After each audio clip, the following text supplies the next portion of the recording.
Hello guys, welcome to our channel Jain education point. मैं राजीव जैन आज आपको एडवांस एक्सेल के अंतर्गत बैंक स्टेटमेंट एक्सेल में किस प्रकार से बनाते हैं उसके बारे में बताऊंगा। एडवांस एक्सेल के अंतर्गत बैंक स्टेटमेंट मोस्टली बनाया जाता है क्योंकि बैंक स्टेटमेंट में सभी प्रकार की जो ट्रांजेक्शन्स होती हैं, जैसे बैंक में डिपॉजिट्स करना, कैश विड्रॉल करना और चेक रिसीव करना और चेक पार्टी को जो चेक पेड देते हैं, वो सभी हम एक्सेल के अंतर्गत एक स्टेटमेंट के अंतर्गत तैयार करते हैं। वो टैली में तैयार करने के पश्चात बाद में वो एक्सेल के अंतर्गत ही हमें तैयार करना होता है। तो चलते हैं। तो आज मैं आपको बताता हूँ। ये एक हमारा ओपनिंग बैलेंस 1/4 में ओपनिंग बैलेंस हमारा है 12,65,500 रुपये। ये हमारा ओपनिंग बैलेंस 1/4 का ओपनिंग बैलेंस है। इसमें हमने 5/4 में 50,000 रुपीज़ डिपॉजिट किए हैं। 50,000 रुपीज़ हमने 5/4 में बैंक में डिपॉजिट किया SBI में, और हमने उस दिन कोई विड्रॉल नहीं किया, डिपॉजिट किया है। तो इसको हम किस प्रकार से करेंगे, सबसे पहले हम यहाँ पर इक्वल टू लगाएंगे और जो हमारा ओपनिंग बैलेंस है उस ओपनिंग बैलेंस पर क्लिक करेंगे और प्लस का निशान लगाएंगे क्योंकि हमने डिपॉजिट किए हैं यहाँ पर, और माइनस जो विड्रॉल्स वाला है, विड्रॉल्स पर हम क्लिक करेंगे।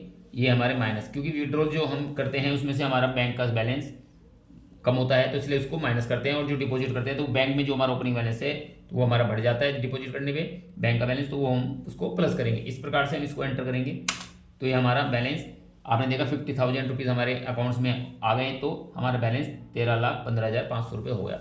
उसी प्रकार से नेक्स्ट जब हम अगला डेट में 7/4 में हमने फिर 60,000 डिपॉजिट किए हैं, तो अब हम इससे जस्ट पहले वाले 5 तारीख में जो हमारा बैलेंस था उसको सिलेक्ट करेंगे, फिर सिर्फ दबा के प्लस करेंगे, फिर हम इसको क्लिक करेंगे और फिर माइनस इस पर क्लिक करेंगे। अब हमारा 7 तारीख का बैलेंस 13,75,500 हो गया क्योंकि 60,000 और आपके इसमें डिपॉजिट हो गए। इसी प्रकार से 10 तारीख में हमारा बैलेंस 10 तारीख में हमने 2 लाख रुपये कैश विड्रॉल किया। कैश विड्रॉल के अंतर्गत हमने इसी प्रकार से पहली वाली डेट को हम सिलेक्ट करेंगे, जो हमारा 7 तारीख में बैलेंस था उसको सिलेक्ट करेंगे, फिर सिर्फ दबा के फिर प्लस इस पर क्लिक करेंगे और माइनस 2 लाख रुपये जो हमने विड्रॉल किए उस पर हम क्लिक करेंगे। इस प्रकार से हमारा आपने देखा 13,75,500 में से जब 2 लाख रुपये हमने विड्रॉल कर लिए तो 11,75,500 रुपये हमारा बैलेंस रह गया है। तो इस प्रकार से हम एक्सेल के अंतर्गत अपनी सीट्स तैयार कर सकते हैं। इसी प्रकार से हमने फिर डिपॉजिट किए, फिर हम इसका डिपॉजिट्स का फार्मूला लगाएंगे, इक्वल टू करेंगे, पहले वाले पर क्लिक, सिर्फ दबा के प्लस और इसको क्यों डिपॉजिट प्लस और माइनस, ये इस प्रकार से हमने आपको बताया।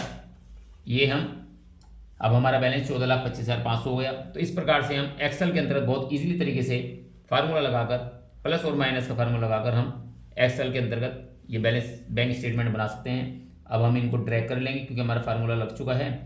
अब हमें इसमें और कुछ नहीं करना है।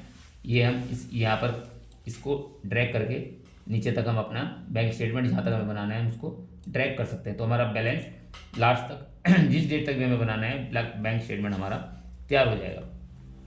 तो इस प्रकार से हमने आपको एक बैंक स्टेटमेंट बनाना बताया। नेक्स्ट वीडियो में हम आपके लिए और नए फंक्शनल एक्सेल, एडवांस एक्सेल के अंतर्गत लेकर आएंगे। थैंक्स।